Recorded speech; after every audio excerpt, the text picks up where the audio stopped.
бросай его, беги от него. Ни при каких условиях не заводи отношения с этим мужчиной. Мы продолжаем с вами откровенный разговор о типажах мужчин, с которыми ни под каким соусом не стоит заводить отношений. И надеяться там не на что. Напоминаю, у нас уже было 2 видео, где мы разобрали 7 типажей мужчин, с которыми не стоит заводить отношения. Сегодня мы продолжаем наш разговор. С вами Алла Касаткина, я психолог, который помогает женщинам быть счастливыми и любимыми.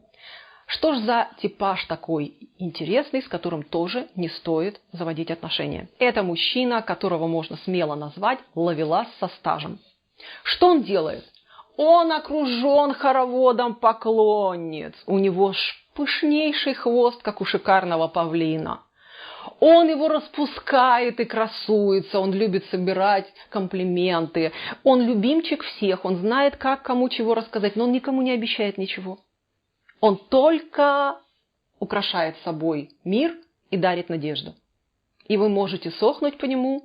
Он кому-то дарит надежды больше, кому-то меньше. Завтра он меняет свои предпочтения, и у вас появляется больше надежды, если меньше было вчера. Или наоборот, она исчезает, потому что на горизонте появилась другая. И вы вот такие вот все вокруг него, туда-сюда, как море, прилив-отлив. У нас куча надежд и желаний, а в ответ кукиш с маслом. Можно ли захомутать такого мужчину? Можно ли его влюбить в себя и простимулировать, чтобы у вас были отношения? Нет. Он питается тем, что он приближает и удаляет. Больший кайф он получает от удаления, от того, что он отверг, потому что он видит, как вы страдаете. Он мстится на самом деле самому себе за свои детские травмы.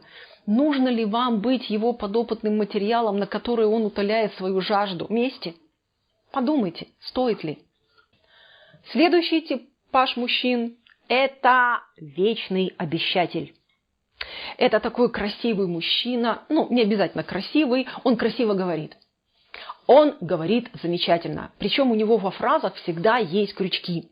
Вот когда-нибудь я тебе расскажу, что нам нравится, или когда-нибудь мы с тобой пойдем и сделаем, или я тебя позову. То есть вот такой вот тоже, знаете, такой почти фокусник в цирке. Он достает кроликов из шапок, он рисует вам надежду, он рисует вам радужные картинки будущего, он заманивает и привлекает, увлекает. Вот такой вот, знаете, вот детская комната этих ужастиков была, когда мы заезжали туда на тележке, на рельсах и пугались от того, что кто-то выскакивает. А у этого наоборот. Ты туда заезжаешь, и там иллюзии, сказки такие, фантазии, замечательно. Вы себе уже там чего-то нарисовали, вы уже слюни глотаете, вы уже облизываетесь, заказываете билеты, покупаете себе наряды, а мужик исчез.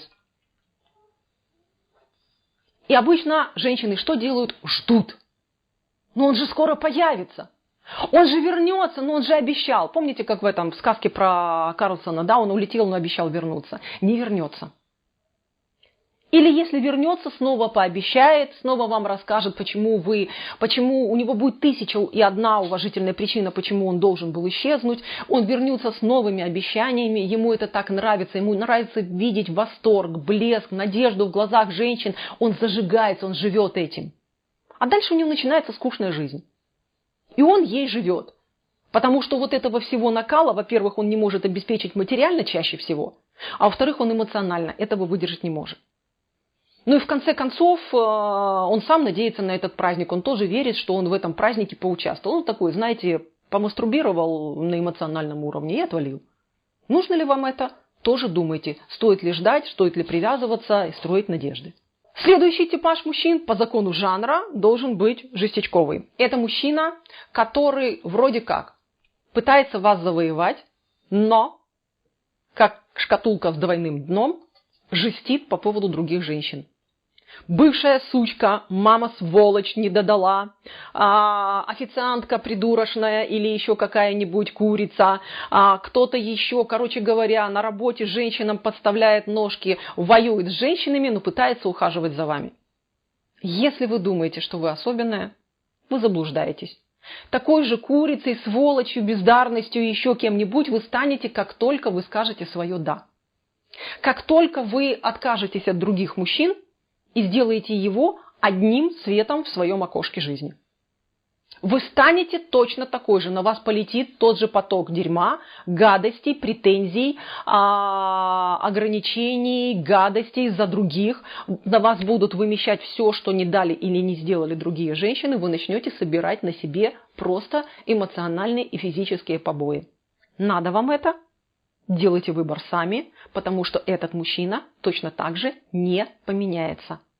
Итак, мы с вами сегодня обсудили еще 3 категории, итого у нас уже 10. Остались еще парочка смачных категорий, о чем есть сказать, ну а потом самое главное, что же делать, если вы в это вступили, или как от них обойти, или что делать, какие моменты решать, чтобы отношения все-таки получились, если вам очень хочется. Это мы разберем в следующем видео. С вами была Алла Касаткина. Напоминаю, если вы еще не подписаны, красная кнопка. Если она у вас серая, жмите колокольчик, и тогда уведомления о новых видео будут приходить вам на почту.